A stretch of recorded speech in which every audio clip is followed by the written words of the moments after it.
Good evening সকলোকে। আজি মই আচলতে খানা পিনাৰ কোনো ধৰণৰ ৰেচিপি লৈ অহা নাই।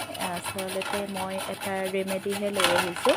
আজি কিছুদিনৰ আগতে মোৰ হাজবেণ্ডৰো বহুত বেয়া ধৰণে কাহ হৈছিলে আৰু এই বতৰটোৱে আচলতে এনেকুৱা ধৰণৰ, যিহেতু বৰষুণ একেবাৰে নাই আৰু ইমান শুকান গতিকে এতিয়া মানুহবিলাকৰ বহুত ধৰণৰ আপোনাৰ কাহ চৰ্দি জ্বৰ হৈ আছে।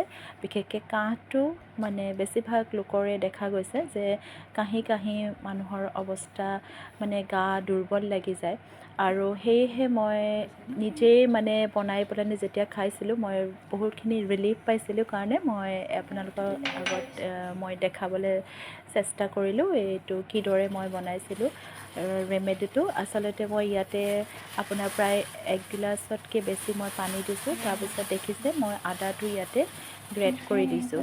আদা আপুনি 2ডোখৰমান ইয়াত দিব আৰু তাৰপিছত তাতে আধা চামুচতকৈ কম নিমখ দিব। নিমখ দি পেলাই পানীখিনি প্ৰায় 5 মিনিটমান সময় উতলাই থাকিব। উতলাই আপুনি এইদৰে এটা হট ফ্লাস্কত ভৰাই থৈ দিব, যাতে ৰাতিও কেতিয়াবা আমি শুই থাকিলে কাহটো আহে আৰু তেতিয়াও যদি আমি এই পানীখিনি অলপ চাহৰ দৰে খাই দিওঁ তেতিয়া আমি বহুখিনি ৰিলিফ পাওঁ। কাৰণ এইটো মই নিজেই মানে কৰি প্ৰমাণ পাইছোঁ আৰু যেতিয়া মোৰ হাজবেণ্ডৰ আৰু মোৰ ছোৱালীজনীও কাহি অৱস্থা বেয়া হৈ গৈছিলে, মোৰ ছোৱালীজনী বেছিকৈ হৈছিলে আৰু তেতিয়া মই এইদৰে বনাই মই ফ্লাস্কত থৈ দিওঁ। তাই ৰাতিও কাহিলে মই অলপ খুৱাই দিওঁ, খোৱাৰ পিছত তাই বহুতখিনি ৰিলিফ পায়। আপোনালোকেও কৰি চাবচোন।